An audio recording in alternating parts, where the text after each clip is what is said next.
Ma'am सर्वात पहिले तर CBSEची पॅटर्न आता राज्यभरात जी आहे अडॉप्ट केली जाणार. बोला मच फास्टर. मला विषय सांगा, मी तुम्हाला बाईट देते. हां, पहिला because I have only 3 minutes to go. हां, CBSE, दिशा सालियन आणि okay, I will tell you all 3.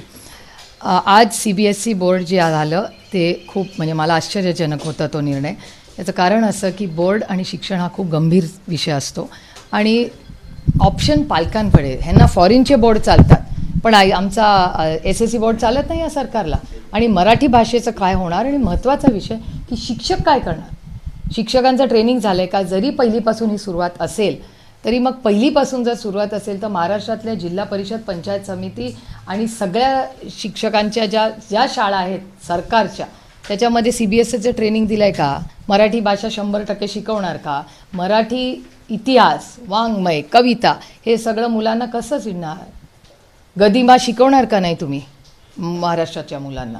त्यामुळे पु ल देशपांडे शिकवणार का नाही तुम्ही मुलांमध्ये. यांचं लिखाण हे करणार नाही का आपल्या पुढच्या पिढीला. आणि ट्रेनिंगचं काय आणि कुठून हे आलं. म्हणजे हा CBSE पॅटर्न कंपल्सरी हे आलंच कुठून. कधीच चर्चेमध्ये आलं नाही, कानावर आलं नाही. आणि मराठी भाषेचं काय होणार. मागच्याच आठवड्यात एका मराठी शिक्षकांनी मागच्या आठवड्यात ज्या पद्धतीने त्या कुटुंबावर तुम्ही सगळ्यांनी बघितलं काय झालं आहे. त्यांचा दुर्दैवी मृत्यू, आत्महत्या येते. अशा परिस्थितीमध्ये काय चाललं या सरकारचं. कशासाठी ही घाई. आणि SSC बोर्डाचं काय होणार. मराठी भाषेचं काय होणार. शिक्षकांच्या ट्रेनिंगचं काय होणार. महाराष्ट्राच्या इतिहासाचं काय होणार. कवितांचं काय होणार. हे सगळं कळलं पाहिजे आम्हाला. आम्ही हे पहिल्यापासूनच म्हणत होतो. बीड आणि परभणी या दोन्ही घटनांमध्ये आदरणीय पवारसाहेब पहिल्यांदा जाणारे राष्ट्रीय नेते होते. आणि त्या दिवशी जे पवारसाहेबांनी माहिती दिली ती आज पूर्णपणे देशाच्या समोर आलेली आहे. मग बीडमध्ये आदरणीय पवारसाहेबांच्या दौऱ्यामध्ये जे काही बाहेर आलं तेच खरं निघालं. आणि त्यानंतर जी परभणीला जी घटना झाली तेही तेच निघालं. त्याच्यामुळे आम्ही या बीड असेल, परभणी असेल, देशमुख कुटुंब असेल, सूर्यवंशी कुटुंब असेल किंवा मुंडे कुटुंब असेल, आम्ही सगळ्यांचाच प्रयत्न होता ते कुठलंही राजकारण न आणता ह्या कष्ट करणाऱ्या या मराठी माणसांना न्याय मिळाला पाहिजे ह्याच्यासाठी आम्ही लढत राहिलो. 5 वर्षानंतर दिशा सालियन केस आल्या आणि आदित्य ठाकरेंवर गुन्हा दाखल करण्याचा. काल अनेक स्टेटमेंट्स मी त्याचे TV वर पाहिले. उद्धवजी सविस्तर त्याच्यावर बोललेत. अनिल देशमुख जे तेव्हा होम मिनिस्टर होते तेही सविस्तर याच्यावर बोललेत. मग कुठल्याही वर आरोप जेव्हा असे होतात मग राठोडांवर तसेच आरोप झाले, गोरेंवर तसे आरोप झाले. माझं म्हणणं आहे कुठल्याही महिलेबद्दल मग ती कुणाची तरी लेक असेल, कुणाची तरी सून असेल, अशा सगळ्या बाबतीत आपण सगळ्यांनीच अतिशय संवेदनशीलपणे बोललं पाहिजे. आणि त्याची सुरुवात मी स्वतःपासून करेन की मीही किंवा आम्ही सगळ्यांनीच कुठल्याही महिलेबद्दल हे संवेदनशीलपणेच, पारदर्शकपणेच ह्या गोष्टी झाल्या पाहिजेत. आणि उद्धवजी काल सविस्तर त्याच्यावर बोललेत. अनिल देशमुख होम मिनिस्टर त्यांनी स्टेटमेंट्स केलेले आहे. त्याच्यामुळे जे काय आहे ते समोर राज्याच्या आहे.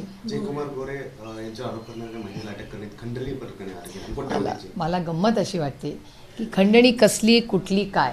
आणि तुम्हीच सांगताय मला काही त्याच्याकडे म्हणजे माझे प्रूफ माझ्याकडे नाही. मी तुमच्या विश्वासाच्या नात्याने हे स्टेटमेंट करते. 1 कोटी रुपये त्या महिलेला दिले. 1 कोटी रुपये कॅश देणाऱ्याकडे आलेच कुठे. ह्याच देशाने, ह्याच सरकारने, ह्याच डबल इंजिन सरकारने नोटबंदी केली ना. मग जर ह्याच सरकारने नोट बंदी केली आहे तर 1 कोटी रुपये कॅश आल्याच कुठून. मला महत्त्वाचा पुढचा विषय वाटतोय. एक तर या महिलेनी नक्की मागितले का सरकारचा काही खोटा नाटा खेळ आहे हे स्पष्टीकरण सरकारला द्यायला लागेल. आणि दुसरी गोष्ट, नक्की त्या महिलेकडे काय मिळालं का, त्या महिलेच्या पिशवीत ते टाकलं का काय, हा खूप गंभीर विषय आहे. त्याच्यामुळे हे आरोप आम्हाला कळले पाहिजेत कोणी केलेत. आणि एवढं 1 कोटी रुपये कॅश हे आले कुठे ह्याची ED CBIची चौकशी झाली पाहिजे. मॅम एक शेवटचा, विधान भवनात च्या गॅलरीत जुन्या पुस्तकं अशाच पडल्या. हो, बघितली मी ती स्टोरी.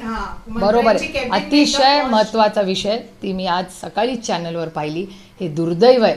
सुसंस्कृत महाराष्ट्रामध्ये सरकारला ऑफिसेस रेनोव्हेशन करायला करोडो रुपयाचा खर्च, जिथे पैसे नाही आहेत सरकारकडे, आदिवासी खात्यातले, सामाजिक न्याय खात्यातले, कांद्याला पैसे नाही त्याने द्यायला, सोयाबीनला पैसे नाहीत, शेतकऱ्याला पैसे नाहीत, शिक्षकाला द्यायला पैसे नाहीत, पगाराला पैसे नाहीत, पण ऑफिसेस रेनोव्हेट करायला मंत्र्यांची ह्या सरकारकडे पैसे आहेत पण लायब्ररी नाही. हे दुर्दैव आहे. आणि जर महाराष्ट्राच्या सरकारकडे महाराष्ट्राची लायब्ररी करायला निधी नसतील तर सुप्रिया सुळे राज्याचा दौरा करेल. मी माझा पदर तमाम स्वतःपासून सुरुवात करीन. मी स्वतः निधी देईन आणि महाराष्ट्राच्या मायबाप जनतेचे मी माझा पदर करीन की आपण सगळे चला, महाराष्ट्र सरकारकडे पैसे नाहीत ना, आपण पैसे गोळा करूया आणि आपण महाराष्ट्राची आन बान आणि शान, आपली पुस्तकं, आपली मराठी भाषा ही टिकवण्यासाठी ताकदीने महाराष्ट्राची ही लायब्ररी मराठी माणूस उभा करेल. इतर योजनेसाठी निधी आहे, परंतु याच्या इतर नाही, आदिवासींसाठी पैसे नाहीत, सोशल सामाजिक न्यायासाठी पैसे नाहीत, शेतकऱ्यांना कर्जमाफी करायला पैसे नाहीत, 2100 रुपये करायला पैसे नाहीत, त्यांना सोयाबीनसाठी पैसे नाहीत, त्यांना कांद्याला पैसे नाहीत, म्हणजे शेतकऱ्यासाठी पैसे नाहीत, सामाजिक न्यायासाठी पैसे नाहीत, आदिवासींसाठी पैसे नाहीत, लाडक्या बहिणींसाठी पैसे नाहीत, शिक्षकांच्या पगारासाठी पैसे नाहीत. ह्यांना बिग तिकीट्स जे मोठे प्रोजेक्ट्स असतात ना त्याच्यासाठी या सरकार, मेट्रोला पैसे आहेत, मोठे रस्ते करायला पैसे आहेत, मोठ्या वास्तू बांधायला पैसे आहेत, पण मायबाप जनतेसाठी, मराठी भाषेसाठी, कष्ट करणाऱ्यांसाठी, शेतकऱ्यांसाठी, कामगारांसाठी, शिक्षकांसाठी यांच्याकडे पैसे आहेत.